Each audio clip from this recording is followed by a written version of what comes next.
wake up at 5 a.m. every day with a big smile on my face. And that's without an alarm clock. And you know why? Because my passion wakes me. You see, after an hour of power yoga, I hop in a cold shower where I visualize my goals before I jump on a podcast and green a green smoothie.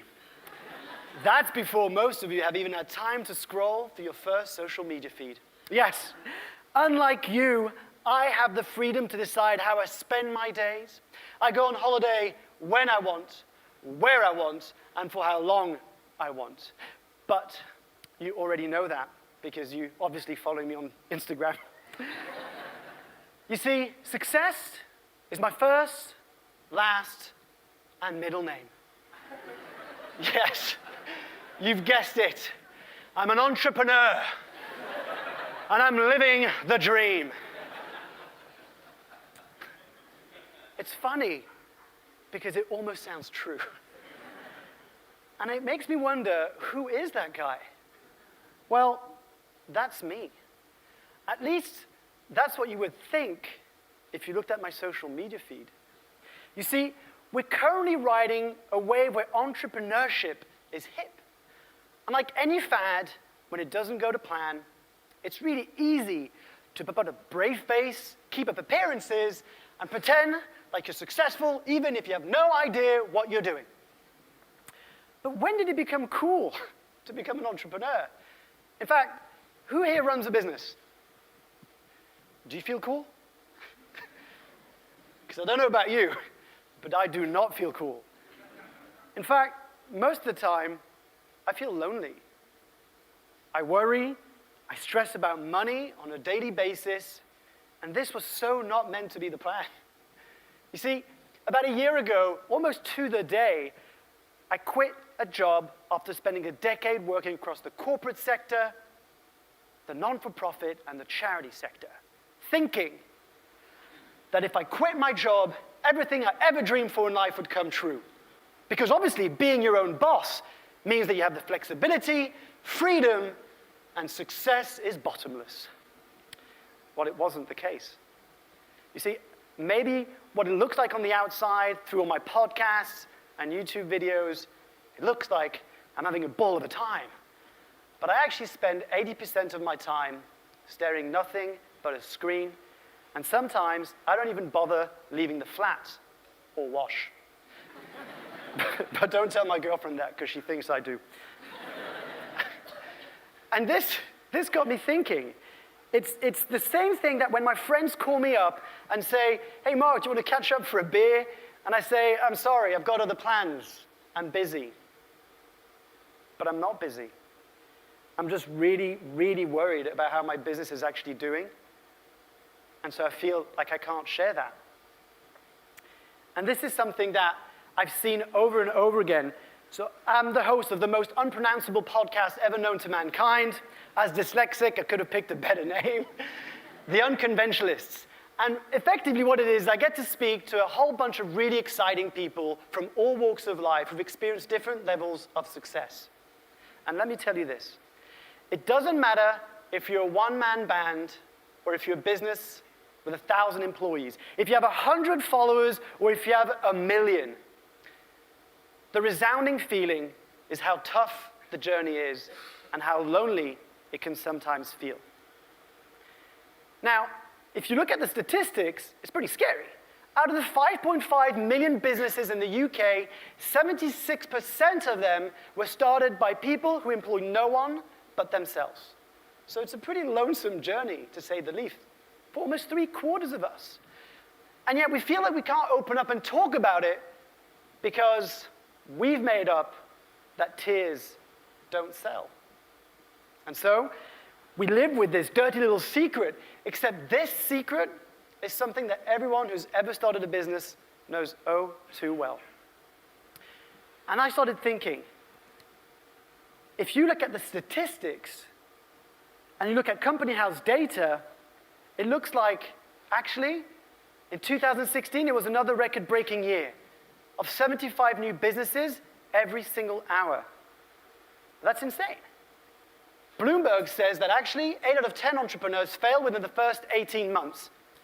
And there was a study by the Professor Michael Freeman from the University of California that basically studied the link between entrepreneurship and mental health issues. And he found that 1 in 3 entrepreneurs experiences depression. When the hell did entrepreneurship become trendy? Especially when you look 20 years ago, and it was basically a bunch of geeky guys living in a box staring at a screen. Well, you see, when I quit Movember, I thought that everything was going to come to me. I could have never imagined that after spending 4 years in a dream job as country manager, raising 2.8 million euros for Men's Health, hobnobbing with celebrities, being interviewed on national television, and being part of an incredible team, all that to start my own business would be so tough and lonely. So when my friends and family ask me, so, how are things going? I smile, I grind my teeth, and I say, great. When really, what I want to say is, this is the toughest thing I've ever done in my life. I'm really struggling. And if you can relate to this situation, I want you to know that actually being vulnerable and telling your friends that you're hurting is the best way for them to know you need help. And I know that's scary. But instead, I've been guilty of putting up a mask and feeding the myth that being an entrepreneur and living the entrepreneurial lifestyle is the lifestyle we should all aspire to. And that got me thinking, surely there must be a reason why so many people are thinking about starting their business. Well, I think, this is my opinion, that because of the thanks to the rise of the superstar entrepreneur, including Elon Musk, Richard Branson, and Steve Jobs, the rise of the superstar entrepreneur has given birth to the new aspiring celebrity of the 21st century. Social media and front cover magazines have labeled it. They make it sound sexy and they make it sound cool. And you know what it is? It feeds into our need to be recognized, to be famous, to be rich. But is the allure of being an entrepreneur for the chase of fame and fortune really all there is to it? No. It goes deeper than that.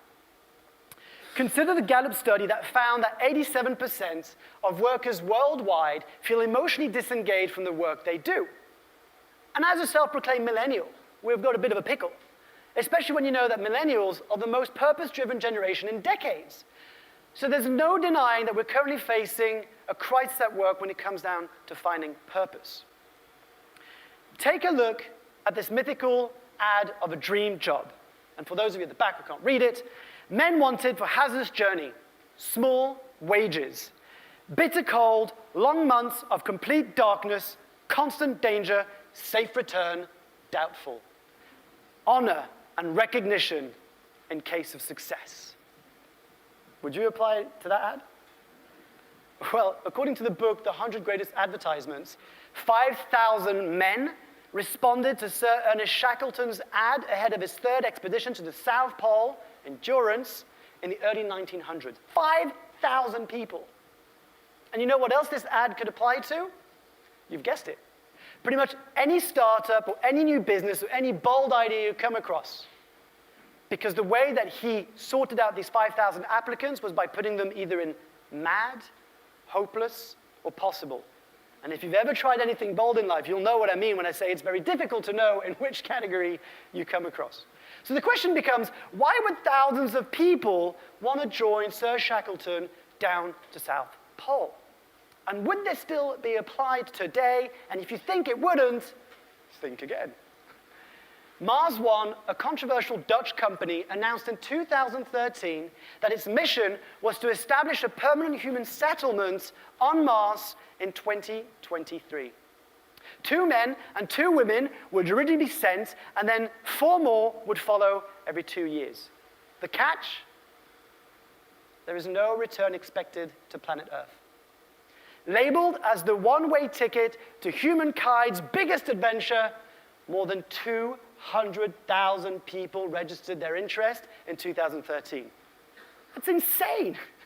So actually, why would people join Sir Shackleton 100 years ago? And the reason why hundreds of thousands of people are willing to leave everything behind to join history to the chase for Mars is the same reason why so many people are attracted to the idea of becoming an entrepreneur. It's our deeper yearning for a sense of purpose. Now, Professor Steve Taylor, the senior lecturer in psychology at Leeds Beckett University, said that not having a sense of purpose makes us more vulnerable to anxiety, boredom, and depression. Because baked in every single human brain, from our ancestors fighting off saber-toothed tigers to us wrestling a really bad Wi-Fi connection, we all have a desire for purpose. It's our thirst for a mission. It's our yearning for a quest and to fulfill it. Psychology science even went as far as saying that having a sense of purpose gives you a much better chance of having a longer life than pretty much anything else. So your life depends on it. It's a bit of pressure, right?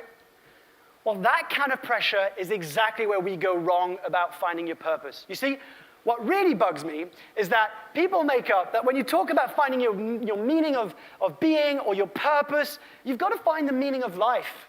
You've got to find the meaning of your life. And that's a really big ask. The way I see it is that if it was a thorny issue for Aristotle, then I should probably keep it simple.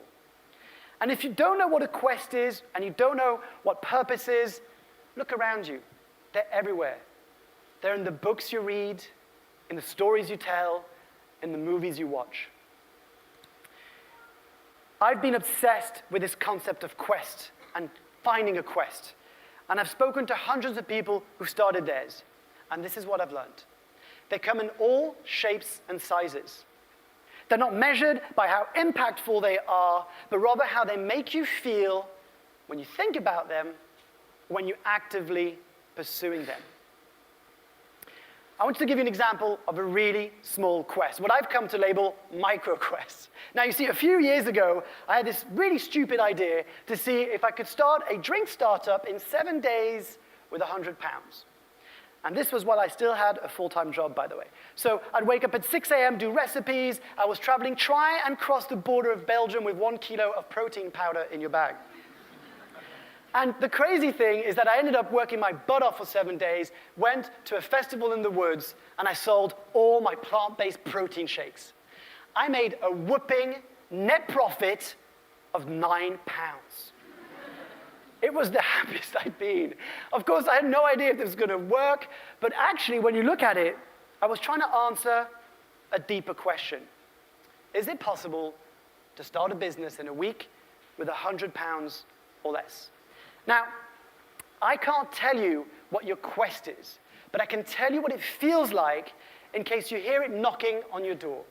It's something that, for whatever reason, is grabbing your curiosity, even when you don't want it to. Perhaps you're thinking about it when you're in the shower, or maybe it's something to do when you're doing over the weekend. But I'd like to share with you another example.